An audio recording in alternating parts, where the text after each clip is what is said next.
Et bonjour à tous, c'est Arthur de la chaîne CryptoRobot, j'espère que vous allez bien et on se retrouve aujourd'hui pour une nouvelle revue de marché, celle du 7 avril 2023. Ça fait longtemps qu'on ne s'est pas retrouvé pour discuter un petit peu de toutes les news, de tout ce qui s'est passé sur les derniers jours et ce qui va potentiellement se passer dans le futur. On va encore une fois utiliser nos indicateurs maison, donc le support résistance automatique qui vous trace automatiquement vos supports résistance par rapport à ce qui s'est passé historiquement, plus besoin de tracer vos fibos à la main. On va aussi utiliser le screener crypto pour essayer de résumer les grosses métriques, le volume anomaly et d'autres indicateurs pour essayer de comprendre comment jouer tout simplement le futur dans les prochains jours, prochaines semaines, que ce soit BTC, Ethereum, BNB, le link. Avant de commencer, je voulais quand même revenir sur toutes les news des bancaires. On a eu pas mal de tumultes à propos, entre autres, de SVB, de Signature Bank et aussi et surtout de Crédit Suisse et voir un peu comment le marché crypto a réagi. Donc déjà, qu'est-ce qui s'est passé? Crédit Suisse, qui avait beaucoup de bourdes, que la banque traînait depuis des années, elle avait énormément de procès, elle avait racheté des choses qui ont fait faillite, donc beaucoup de difficultés. Et un des principaux investisseurs qui normalement devait faire remonter la baraque à Crédit Suisse avait déclaré il y a quelques semaines de cela qu'il ne voulait pas remettre de l'argent dans Crédit Suisse, que ce n'était pas possible tout simplement d'une manière réglementaire, donc il ne pouvait pas. Ce qui fait que ça a rajouté des doutes sur Crédit Suisse. Le cours de Crédit Suisse a continué à baisser et là, patatras. Étant donné que Crédit Suisse est une banque systémique, ça veut tout simplement dire que les banques d'aujourd'hui, elles sont tellement interconnectées que si une fait faillite, et ben le problème c'est qu'elle possède de la dette d'une autre, des actions d'une autre, des produits qu'elle a vendus à d'autres. Donc en fait, c'est tout simplement un château de cartes qui s'écroule. Donc une banque systémique ne peut pas, c'est pas qu'elle ne peut pas, mais c'est qu'elle ne doit pas faire faillite. Et là, Crédit Suisse allait faire faillite, il y a eu un petit arrangement. UBS, qui était la première banque suisse, a racheté Crédit Suisse, qui était la deuxième banque suisse, ce qui fait maintenant un mastodonte suisse, tout simplement. Donc Crédit Suisse a été sauvé, mais ça a apporté énormément d'incertitudes sur les bancaires, sur toutes les banques systémiques. Donc les banques systémiques, vous avez la liste ici. Cette liste change en fonction, mais c'est grosso modo la même chose. JP est toujours au-dessus, Citi dans le top, BNP assez haut, bref. Et on a une banque assez forte systémiquement, c'est la Deutsche Bank, qui elle aussi a certaines incertitudes, certains doutes. Et ces doutes-là, ces peurs qu'on peut avoir sur le futur d'une entreprise ou d'une banque, ça se retrouve dans les CDS. Donc les CDS, c'est des Credit Default Swap. C'est tout simplement un indicateur qui nous permet de voir le risque de crédit. Alors c'est pas quelque chose d'extrêmement exact, mais ça peut nous permettre de mesurer comment le marché visualise le risque de crédit d'une entité. Et quand on regarde le risque de crédit, hop, ici de Société Générale, mais aussi de Deutsche Bank, on se rend compte que ça a vraiment explosé à cause de Crédit Suisse. Le CDS de Crédit Suisse a passé, je crois, 3000 ou 3500 sur Bloomberg. C'est énorme, ça n'avait même pas le temps de s'actualiser. 3000, 3500, ça veut dire que c'est faillite. Bon, ça fait faillite. Pas vraiment faillite, mais dans l'idée. Et donc là, on a Société Générale, son CDS a quand même vachement augmenté. Il n'a pas forcément dépassé son historique, mais ça a beaucoup augmenté. Deutsche Bank, qui a encore plus de doutes, lui, ça fait vraiment un tout droit, et il est très élevé, donc il y a beaucoup de doutes sur les bancaires. Les bancaires se sont écrasés la gueule, donc ça, c'est Crédit Suisse. On a Société Générale qui s'est cassé la gueule, et au même moment, eh bah, ces jours-là, on a quand même un BTC et un marché crypto qui a beaucoup performé. Alors certes, il y a un petit impact à cause des bancaires et autres, mais on a quand même une très belle résilience du marché crypto. Ça, c'est une très bonne nouvelle, dans le sens où les cryptos ont été créés à la suite de la crise de 2008 pour se hedge, se protéger un petit peu des banques. Et on avait quand même une corrélation assez élevée entre les actions et le marché crypto. C'est tout à fait normal, c'est même des investisseurs, il y a quand même beaucoup d'institutionnels. Bon, bref, ça réagit un peu pareil. Mais là, on se rend compte qu'il y a vraiment une décorrélation. Quand on a un marché action, du moins bancaire, qui se casse la gueule, on a des cryptos qui sont des sortes de refuges de valeur et donc qui augmentent. Et ça, c'est une très très bonne nouvelle. Donc, on va voir dans le futur comment les bancaires vont se comporter. Crédit Suisse a été sauvé. La plupart des personnes chez Crédit Suisse, à part les personnes qui possédaient des actions et des personnes qui possédaient des obligations qu'on appelle AT1, AT1, en fait, simplement des obligations qui peuvent être converties en actions. Donc au final, on revient à l'histoire des actions. Tout le monde a récupéré son argent, à part ces personnes-là. Donc on est plutôt sauvé, mais on n'est toujours pas à l'abri de découvrir des choses sur Deutsche Bank ou sur d'autres banques, et donc que ça continue à faire des bêtises. Et même si là on arrive à avoir une résilience du marché crypto, ce n'est pas dit que dans le futur, le marché crypto continue à surperformer par rapport aux bancaires. Si vraiment le marché bancaire s'écroule, les cryptos, ça va quand même être compliqué. Bon, maintenant qu'on a fait les bancaires, on va repasser au BTC. Le BTC, très belle tendance haussière. Pourquoi tendance haussière? Pour plusieurs raisons. Déjà, si vous voulez vous amuser, vous pouvez tracer la super trend. On est clairement dans une super trend positive, malgré ici, on allait chercher un peu plus bas, mais quand même super trend positive. Si vous avez le screener crypto, ce que je vous encourage, vous avez sur le short term, medium term et long term une tendance bullish très très claire. Donc ça nous montre bien ça. On a aussi des tops toujours plus hauts et grosso modo des bottoms toujours plus hauts, même si ici on a eu un petit effet de marché qui n'est pas forcément très intéressant d'étudier. Bref, donc on est clairement dans une tendance haussière. On se rapproche progressivement d'une résistance qu'on n'a pas touchée depuis extrêmement longtemps, depuis à peu près mi-juin 2022, qui nous avait beaucoup aidé à l'époque. Déjà, pour se tenir ce niveau. Là, on avait bien rebondi après le crash qu'on a vu après le premier ATH.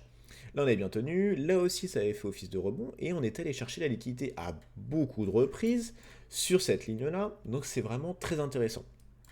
Ce qui se passe, c'est que ici, étant donné que c'est une zone qu'on a beaucoup débattue historiquement, on va avoir beaucoup de personnes qui vont essayer de short ces niveaux en se disant que si le cours arrive là, il va se faire recaler, il va continuer à baisser, donc on a beaucoup de shorts, et ça va être assez compliqué d'aller chercher. Si on arrive à le casser, et encore plus on arrive à le casser avec par exemple une bougie de volume positive, donc une bougie verte, ce sera une très très bonne indication, mais ça va pas être facile. D'autant plus que sur le court terme, on a très peu de volatilité, très peu de volume, excusez-moi. Donc on le voit juste ici, on a très très très peu de volume par rapport au passé proche. Et on le voit bien sur le short terme, on a un volume extrêmement low, pas low, mais extrêmement low. Alors que sur du médium et long terme, on est plutôt sur neutral, étant donné que le médium va récupérer quand même ces volumes-là, et le long terme va récupérer encore plus de volume. Donc on va voir ce qui va se passer par la suite. Pour l'instant, les marchés sont fermés. Par exemple, le marché français est fermé aujourd'hui, vendredi. Samedi, dimanche fermé, lundi fermé. Donc on a beaucoup de moments où les marchés actions sont fermés. On a très peu de volume. Pour l'instant, on est petite tendance haussière. On va voir si ça trace, on l'espère, un triangle avec des hauts toujours plus hauts et des bas toujours plus hauts pour aller chercher cette résistance supérieure. Si on arrive à aller chercher cette résistance supérieure, ça peut être pas déconnant de mettre des entrées limites un peu en dessous parce qu'on peut penser se faire recaler. Et ça va être compliqué si vous rentrez ici dans une position de short. Je vous conseille quand même de mettre votre SL un peu plus au-dessus de la résistance. Bien évidemment, quand on va chercher la liquidité, on arrive au niveau de la résistance, mais on peut aller chercher un peu plus haut. Donc si vous décidez d'ouvrir un short parce qu'on arrive dans une zone très compliquée de passer, et que voilà, vous ouvrez le short, placez votre SL quand même assez haut, aux alentours de 31 000, 31 100, pour vous donner de la marge si on a une très très grosse bougie qui va essayer d'aller chercher un peu plus haut et de casser cette résistance.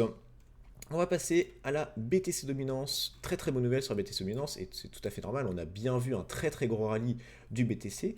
Les altcoins n'ont pas eu forcément cette tendance haussière que le BTC a eu, et on a une très belle dominance, c'est une très très bonne nouvelle. On voit bien, on a eu des difficultés sur les bancaires.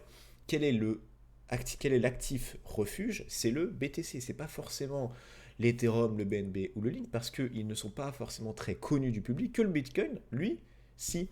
Donc le Bitcoin, c'est une porte d'entrée des capitaux sur le marché crypto des personnes qui ne sont pas initiées. Et après, il y a un ruissellement du BTC quand les personnes commencent à se renseigner pour aller sur l'Ethereum et sur les altcoins. Donc quand on a ces gros risques de marché, c'est normal d'avoir une dominance du BTC qui augmente fortement, et ça permet au BTC d'augmenter, d'avoir encore plus de visibilité et d'être beaucoup plus crédible sur la scène. Donc on a une BTC dominance qui a énormément augmenté, on arrive à un niveau qu'on n'est tout simplement pas allé au-dessus depuis 2021. Bon, c'était dans une grosse baisse, ça va être très compliqué de revenir dans ces niveaux-là, on est bien d'accord, étant donné que l'Ethereum prend de plus en plus de place. Mais on est clairement dans un range assez élevé pour le BTC, c'est une très bonne nouvelle. Et si on veut continuer à ramener des capitaux, il faudrait que cette dominance continue à se maintenir. Et dès qu'on a des très beaux niveaux sur le BTC, en espérant que ça continue, ça commence à baisser. Si ça baisse, ça veut dire qu'il y a un ruissellement vers les altcoins. ce serait plutôt une bonne nouvelle. On va passer à l'Ethereum, et l'Ethereum nous permet d'avoir un exemple très très concret sur ce que je viens de vous dire sur les SL. Encore une fois, par rapport au BTC, on a toujours cette même résistance qui va nous poser problème dans un futur relativement proche. Cette résistance, contrairement au BTC, on l'a tapée mi-août 2022. Et elle a fait clairement office de résistance. Donc on allait chercher, on a eu une bougie qui a essayé de percer, qui n'a pas réussi et qui s'est fait recaler. Donc si votre vision, elle est plutôt bearish, si on s'approche de cette résistance, c'est votre choix. Très bien. Mais si vous placez votre SL, faites attention à prendre de la marge, parce qu'on peut très bien avoir une bougie qui va chercher très très haut, pour après se faire recaler, mais donc ça peut suffire tout simplement à vous SL, à vous sortir de position, alors que votre vision est plutôt bonne. Donc faites attention à ça, mettez votre SL assez haut. On se rend compte qu'ici, c'est monté jusqu'à 20 035 à peu près. Visez plutôt ces niveaux-là, donc aux alentours de 21 000, 2130 plutôt, excusez-moi, si vous voulez rentrer en short. A l'inverse, on a passé un support qui était extrêmement important. Pourquoi? Parce qu'il est très épais, ici ça vient retaper, là, là, juste là, juste là. Donc bref, c'est un support extrêmement puissant, et ça peut être aussi une très bonne idée de trader l'inter entre le support et la résistance, ouvrir ici des longues en entrée limite au niveau du support ou un peu en dessous, parce qu'encore une fois, on va sûrement aller chercher un peu plus bas, et mettre des TP au-dessus, au niveau de la résistance, ou à l'inverse, on rentre ici en short avec un SL assez large, et on finit en TP, soit au niveau de la médiane entre les deux, la moyenne entre les deux, soit au niveau du support, mais prenez un peu de marge juste au-dessus pour être sûr de TP. Mais sinon, on est clairement dans la même dynamique sur l'Ethereum que sur le BTC, tendance bullish. On a des volumes qui, contrairement au BTC, ne se sont pas écrasés sur les derniers jours. Ça peut peut-être potentiellement montrer que les volumes qu'on a perdus juste là, avec une BTC dominance qui a stagné, ça veut potentiellement dire qu'on a eu une surperformance, on va dire, des altcoins et de l'Ethereum. Et on a peut-être une tendance un peu plus claire sur l'Ethereum que ce qu'on peut avoir sur le BTC. Donc c'est plutôt une bonne nouvelle. On a eu un très gros rallye BTC. On commence à avoir peut-être une surperformance des altcoins. Ça, c'est plutôt cool. On n'a pas une très très grosse volatilité. Et un momentum, bien évidemment, en overbought. On le voit bien très clairement. On fait quand même des bougies positives assez fortes. Et même une bougie positive de volume, ce qui confirme encore cette tendance plutôt haussière. Sur l'Ethereum dominance, elle est toujours dans son range, donc il n'y a pas forcément eu de gros mouvements, étant donné que le BTC dominance prenait beaucoup de place. L'Ethereum ne pouvait pas non plus lui aussi monter aux cieux. On va voir si dans les prochains jours, si la BTC dominance, normalement notre Ethereum dominance devrait monter et voir peut-être aller chercher notre résistance et peut-être avoir la force nécessaire pour la casser et aller un peu plus haut. Je voulais aussi revenir sur le BNB. Pourquoi le BNB? Parce que c'est un actif qu'on apprécie beaucoup avec Tristan sur CryptoRobot, parce qu'on peut l'utiliser pour nos bots de trading, tout simplement parce qu'il a une volatilité assez faible entre guillemets sur les cryptos, et un drawdown qui est plus faible que le BTC. Donc il est assez intéressant à étudier, parce que ça nous permet d'avoir un actif qui est relativement calme, relativement vieux, on va dire, en termes de mouvement, pour nos stratégies de trading, pour pouvoir optimiser ce genre de choses. Donc là, ça c'est encore mieux, on est clairement entre donc résistance, support et notre moyenne qui est pile poil au milieu. Encore une fois, quand vous faites des shorts au niveau de la résistance, faites attention, vous pouvez vous faire SL très facilement avec des bougies qui peuvent être très importantes. Donc là, ce que vous pouvez jouer, là, on allait chercher la liquidité au niveau de la moyenne sur cette bougie-là. On peut essayer de jouer, si vous avez plutôt une version bullish, jouer jusqu'à un 338 en TP. 338 en TP, si vous pensez que ça va se calmer, qu'on va avoir un short, rentrez en short avec un SL assez élevé. Bon là, c'était vraiment une anomalie, hein, mais rentrez plus aux alentours de 350, 355 pour aller chercher un TP, premier TP au niveau de la moyenne, et potentiellement, si vous êtes joueur, aller chercher un deuxième TP à 266 si vous êtes plutôt dans une configuration baissière haussière. Donc encore une fois, on rentre ici en longue pour aller chercher juste au-dessus, voire un peu plus. Pour l'instant, on n'a pas forcément de confirmation, de cassure, on attend de voir un peu comment ça va se passer. C'est aussi une résistance très importante parce que très épaisse. On l'a tapé plusieurs reprises.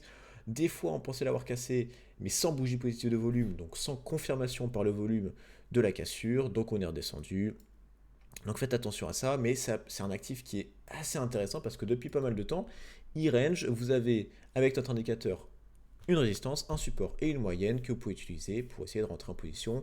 Ici on est en daily, mais vous pouvez voir en horaire et tout si vous voulez jouer un peu sur cet actif. L'unique, un peu dans la même idée, encore une fois, support résistance.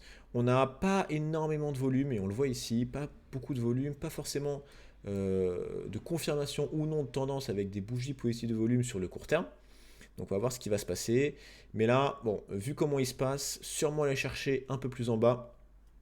Donc rentrer en longue pour aller chercher ici cette résistance qu'on a cassée à plusieurs reprises, mais c'est plutôt une résistance intermédiaire, en sachant que sur le link, on est quand même entre une résistance et une autre, on est quand même à 12%, et à la résistance d'au-dessus, on est à plus 35%. Donc on est vraiment sur des performances démultipliées, parce que le token a beaucoup baissé, donc il y a beaucoup à aller rechercher. Et encore une fois, c'est un actif extrêmement intéressant et extrêmement utile pour les cryptos en général. Donc, en achat, buy and hold, c'est des niveaux très intéressants. Et en trading, ça fait pas mal de matcher ici, aller chercher le long juste là, ou inversement, pour aller chercher, essayer d'aller chercher un peu de performance si vous n'avez pas de bot de trading. Donc en général, on a quand même un marché crypto en très bonne forme. Faire attention à comment va se passer les news bancaires. Si les news bancaires continuent d'être à peu près mauvaises sans que ça se casse la gueule, je pense que c'est une très bonne chose pour le BTC, parce que ça va nous permettre de rentrer dedans. Et les personnes qui ont un peu peur du marché bancaire vont rentrer sur BTC. Si le marché bancaire, à l'inverse, s'écroule totalement, bon là, je pense que le BTC va s'écrouler aussi. Et si le marché bancaire se calme, il y aura peut-être un peu moins d'attrait pour les cryptos, donc cette grosse dynamique-là va peut-être se calmer un petit peu. De toute façon, on est clairement dans une période un peu de transition pour attendre aussi le prochain halving en 2024. Mais c'est très très bien ce qu'on se voit. On voit que le marché crypto devient crédible pour certains acteurs quand il y a des problèmes sur le marché bancaire, et ça annonce des très très bonnes nouvelles pour la suite. Donc si vous avez aimé la vidéo, n'hésitez pas à mettre un like, à vous abonner si ce n'est pas déjà fait. Et sinon, si vous avez des questions, n'hésitez pas à rejoindre notre chaîne Discord. Et moi je vous souhaite une très très bonne journée et on se retrouve très bientôt pour une prochaine vidéo. À toutes.